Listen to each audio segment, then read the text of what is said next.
오래전 어느 한 도시에 한가운데에 사과나무가 한 그루 있었어요. 이 사과나무는 황금사과가 열리는 아주 신기한 사과나무였죠. 윗동네와 아랫동네 사람들은 툭하면 싸움을 벌였어요. 이 사과나무에 있는 황금사과를 차지하기 위해서죠. 그 의논한 끝에 땅바닥에 금을 긋기로 했어요. 그래서 땅바닥에 금이 생겼고 사과를 따려고 금을 넘어가기 시작했어요. 윗동네와 아랫동네 사람들은 사이가 나빠졌겠죠. 그래서 나무 울타리를 세웠어요. 그래도 싸움이 벌어졌고요. 더 높은 담을 쌓기 시작했죠. 세월이 흐를수록 사람들 사이에서는 나쁜 마음, 미워하는 마음만 쌓여져 갔고요. 윗동네는 점점 커다란 현대식 건물로 가득 찬 큰 동네가 되었고요. 아랫동네는 상대적으로 햇볕이 들지 않고 어두운 동네가 되어서 사람들이 윗동네로 가는 사람들이 많았대요. 어느 날 엄마가 괴물들이 사는 윗동네에 가지 말라고 했던 어떤 아이가 공놀이를 하다가 담장 가까이 가게 됩니다. 가까이에서 구멍으로 바라보게 되죠. 근데 구멍 너머에 바라본 담장 반대쪽에는 또래의 친구들이 재미있게 놀고 있는 모습을 보게 됩니다. 그래서 이 아이가 이렇게 얘기하죠. 안녕, 내 이름은 사과야. 너희 이름은 뭐야? 네, 여기까지입니다. 황금사과 이야기 줄거리를 들어보았습니다. 자, 문제 들어가겠습니다. 그래서 답을 찾을 수 있는 질문을 만들어 보라. 예를 들면 두 동네 한가운데에 어떤 나무가 있었나요? 사과나무가 있었죠. 이런 질문도 가능하겠죠. 자, 두 번째, 친구들 생각을 알고 싶은 질문. 자, 이와 같은 질문들이 가능한데요. 아이 이름은 왜 사과일까요? 사과. 사과한다는 의미가 담겨져 있는가? 사과. 갑자기 생각이 나는데 한 입 베어 먹은 사과를 네 글자로 뭐라고 할까요? 파인애플이라고 하죠. 네. 그래서 여러분들이 질문을 만들 때 좀 어려워하는 경향이 있는데 왜 질문, 만약 질문, 어떻게 질문 요 세 가지를 한번 연습해 보시면 쉽게 질문을 만들 수 있을 것 같아요. 다음 60쪽 넘어가겠습니다. 두 동네 사람들 사이 어떤 일이 있었나요? 네, 싸움이 있었죠. 황금사과 때문에. 다음 아래에 보시면 이렇게 순서대로 정리를 하시면 될 것 같습니다. 자, 3번. 앞으로 어떻게 될까요?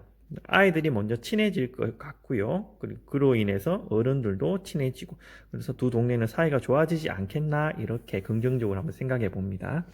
61쪽 예를 들어서 인물, 두 동네 사람들이 인물이 되겠죠. 그래서 서로 금을 걷고 울타리를 세우고 담을 높게 쌓는다. 이런 행동들. 그래서 이런 생각과 느낌을 적으면 될 것 같습니다. 네, 이것도 한번 생각해 보시고요.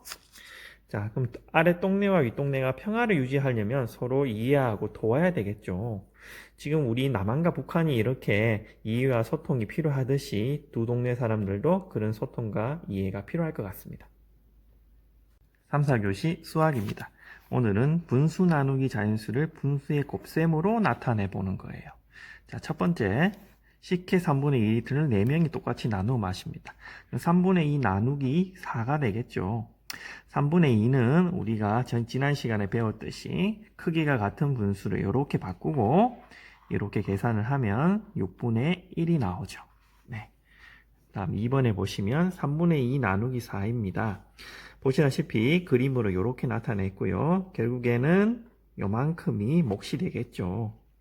자, 3분의 2 나누기 4의 몫은 3분의 2를 4등분한 것이니까 4등분이란 말은 4분의 1이란 뜻이죠. 그래서 3분의 2의 4분의 1은 이렇게 표현되고요. 식으로 나타내면 나누기 4는 곱하기 4분의 1이 되고요. 계산을 하면 이렇게 12분의 2가 됩니다.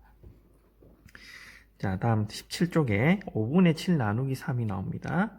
마찬가지로 5분의 7의 3분의 1이므로 이렇게 되겠죠. 그래서 계산을 하면 7 곱하기 1, 5 곱하기 3 이렇게 15분의 7이 되죠. 자, 밑에 있는 문제들도 차근차근히 풀어보시면 될 것 같습니다. 5교시 사회입니다. 5.18 민주화 운동의 과정과 의미를 알아보겠습니다. 4.19 혁명 이후에 박정희는 군인들을 동원해 정권을 잡죠. 이게 바로 5.16 군사정변 쿠데타죠. 이후 박정희는 계속 대통령을 하기 위해서 헌법을 바꿔요. 그래서 대통령 3번까지 할 수 있도록 하고요. 특히 직선제를 국민들이 직접 뽑는 게 직선제죠. 대통령을 간선제로 바꿉니다. 그래서 이를 유신헌법이라고 하는데요. 이와 같이 민주적인 절차를 무시하는 처사와 또 국민의 권리를 탄압하는 과정에서 시민들이 들고 일어나게 됩니다. 1979년에 대규모 시위가 있었고요. 이 와중에 부하에게 박정희가 살해당하는 일이 발생합니다. 이가 12.6 사태라고 하죠. 자, 전두환이 중심이 된 군인들이 다시 정변을 일으키죠. 12.12 군사정변이라고 합니다. 자, 국민들은 국민투표로 정부를 세울 것을 요구를 합니다. 하지만 이를 무시하고 국민들을 탄압을 하죠. 광주에서 아주 큰 시위가 일어납니다. 그러니까 전두환은 계엄군을 내려보내죠. 군대입니다, 군대. 시민들과 학생들을 향해 폭력적으로 시위를 진압하는 과정에서 많은 사람들이 다치거나 죽었고요. 초등학생도 죽었다고 합니다. 참 안타까운 현실이죠. 예. 자, 시민들은 군인들에게 대항하기 위해서 시민군을 조직해서 맞서 싸웁니다. 그러니까 이것이 바로 5.18 민주화 운동이죠. 1980년. 그래서 이 소식을 뻗어나가는 것을 막기 위해서 정부에서는 언론을 탄압을 하는데요. 특히 이 위르겐 힌치 펜트라는 인물이 독일 기자인데요. 위험을 무릅쓰고 광주에서 보도를 취재를 하여 세계에 알려지게 됩니다. 여러분 아는 혹시 택시 운전사라는 영화가 있습니다. 꼭 나중에 한번 꼭 보시기 바랍니다. 다음 19쪽에 가시면 계엄군이 광주에서 만행을 저지르는데요. 이를 시민들이 외부에 알리고 노력했고요. 서로 돕고 이렇게 함께 헤쳐나가는 이야기가 실려져 있습니다. 그리고 또 계엄군은 강제로 진압하는 과정에서 수많은 사람이 희생이 되었다는 것. 보시면 아버지의 영정사진을 들고 있는 아이의 참 안타까운 장면이 나오죠. 다음 20쪽에 자, 5.18 민주화 운동은 어떤 의미가 있느냐. 민주주의를 지키려는 시민들과 학생들의 의지가 있고요. 세계 여러 나라의 민주화 운동에 영향을 주었고 우리나라 민주주의 발전의 밑거름이 되었다는 거죠.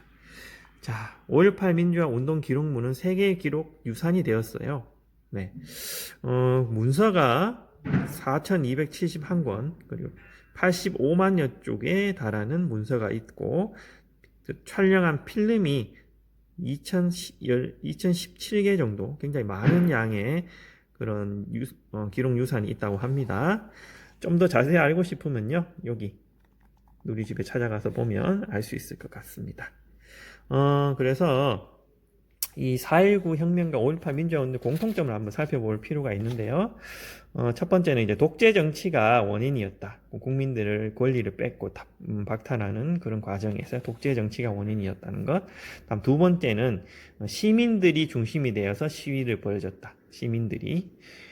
세 번째는 시위를 탄압하는 과정에서 많은 국민들의 피해가 있었다는 점이고요. 네 번째는 국민들의 민주 시민 의식이 굉장히 높아졌다는 공통점이 있습니다. 네, 마지막 6교시 과학입니다. 첫 번째 문제 보시면 전등이 이렇게 있고요. 태양의 역할을 하는 겁니다. 지구가 이렇게 돌아갈 때 어떻게 보이느냐. 네, 여러분이 차에 있을 때 차가 움직이면 마치 창밖에 있는 나무나 건물이 뒤로 가는 것처럼 느껴지죠. 그것과 똑같습니다. 그래서 정답은 기역입니다. 서로 반대 방향으로 움직이는 경우고요. 다음 두 번째. 그래서 답은 서쪽에서 동쪽으로 움직이면 동쪽에서 서쪽으로 움직인다. 이렇게 적어주시면 될 것 같습니다. 자, 그러면 전등을 태양이라고 했죠. 그럼 왜 이렇게 보이느냐? 태양이 움직이는 것처럼. 왜 태양이 움직이는 것처럼 보이느냐? 지구가 서쪽에서 동쪽으로 회전하기 때문에 지구의 위에 있는 관측자에게는 태양이 동쪽에서 서쪽으로 움직이는 것처럼 보인다. 이렇게 정리하면 될 것 같습니다.